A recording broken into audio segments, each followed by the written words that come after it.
SCP-3000 is one of the scariest SCP's entries out there. A giant serpent living in the Bay of Bengal that not only eats people, but also sends them deathly insane. Great! So, what if it were real? Could it and would it wipe out the planet? Hello and welcome back to Life's Biggest Questions, a channel that loves a deep dive into the hallowed halls of the SCP Foundation. I'm your host Rebecca Felgate, similarly a disembodied voice rather like Jack Finch. Although we may sound similar, we do look very different. Imagine me looking somewhat like SCP-3000 if it helps. Join me today as I ask, what if SCP-3000 wiped out the planet? Blimey, it's always fun and rainbows here on this channel. So first up, let's get some chat on the go. Have you guys ever seen a snake in the wild in real life? Have you ever held a snake? Despite being a dastardly Slytherin myself, I honestly do not feel too good about the slippery little slidesters. And honestly, this video has me feeling even worse. Let me know your thoughts in the comments section down below, and also please do hit that thumbs up button to show your love for the channel. Also, why not click on that big beautiful notification bell to stay up to date with big answers. And of course, stick around to the end of the video where I'll be responding to some comments. Okay.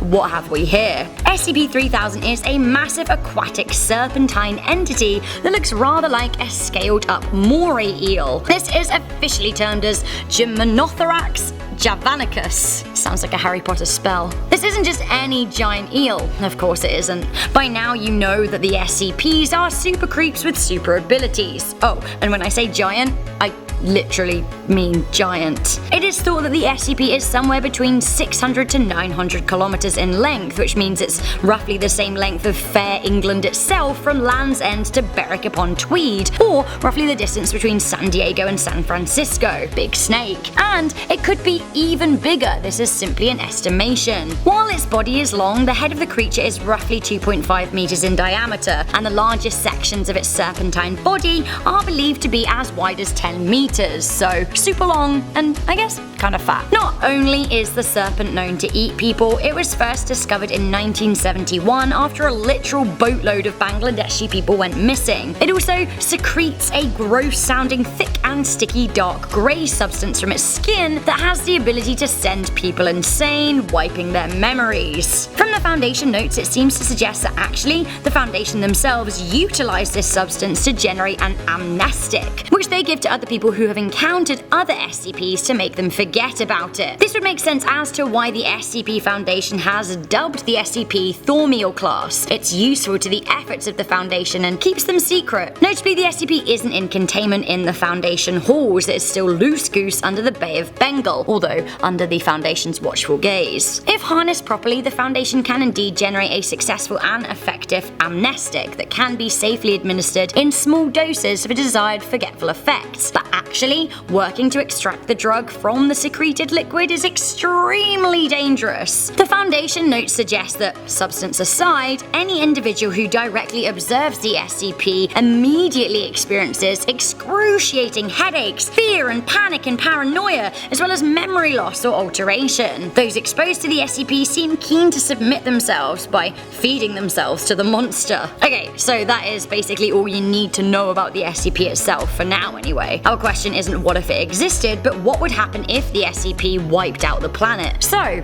could it? So let's start local. The Bay of Bengal is 2,090 kilometers long and 16,010 kilometers wide, which is actually a darn sight bigger than the SCP itself. That being said, the Bay adjoins some key places in the world: India, Myanmar, Thailand, Sri Lanka, and Malaysia. The Bay of Bengal, as many of you know, was the site of a devastating tsunami on Boxing Day 2004, which killed nearly 250,000 people. While I am not sure the SCP could cause massive tsunami-style damage in one fell swoop, its sheer size is enough to displace a lot of water if planned. It is estimated that 1 in 4 people on Earth live in countries that border the Bay of Bengal, so that huge eel could realistically have access to a lot of people. Remember, anyone who sees it becomes a willing victim. 1 in 4 people is a lot, but surely the rest of the world would be okay, right? Well, that thick dark secretion we talked about, it happens at a vaster rate the more people the SCP consumes. So, with 1/4 of the Earth's population a possible victim, the SCP could very well pollute the ocean with its chemical ooze. This would leave the rest of us very, very confused if we came into contact with the polluted water. Canada. Also, say the SCP wipes out the populations of the Bengal Bay adjacent countries. What then? It isn't going to go back to having a quiet life, that's for sure. It's a hungry sea monster, and it seems likely that it would set about going on a little swim to find even more victims. This is where things get mega dangerous.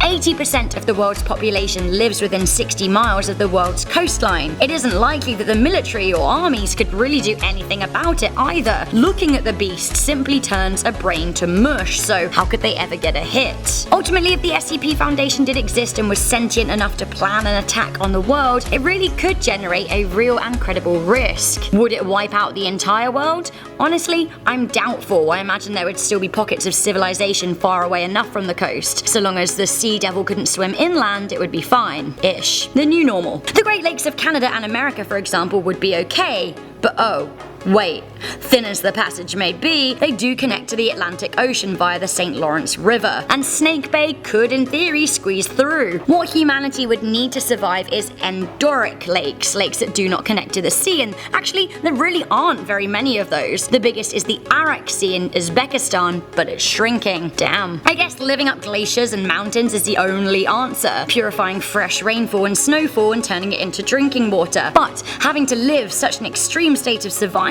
would be difficult. Plus, before we even get there, the chaos caused by the search for fresh water and landmass away from the ocean is likely to spark war and riots. Ultimately, if SCP-3000 attempted to wipe out the planet, it could have a reasonably good pop at it. And if the Foundation notes are anything to go by, those of us who saw it or were exposed to it would die in a state of utter despair. Cool! Just another day at Life's Biggest Questions, hey! So guys, what did you think to this answer? Do you like the sound of SCP-3000?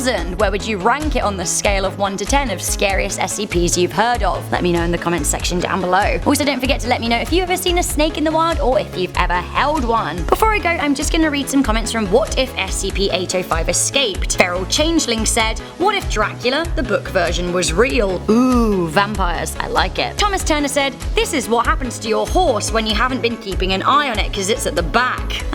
Winter's Beat said, or what if SCP-2810 was real? Now I googled it and the answer is we all shrink really small. Thank you guys for watching this video though. Please do click that thumbs up button, it makes me feel very happy. Why not share this video with a friend and click on the notification bell to stay up to date with big answers. For our source links, check out the description box. There are also links to people that went into making this video. I'm your host Rebecca Felgate. I'll catch you in the next video, but until then, please do stay curious, stay alert, and never ever stop questioning.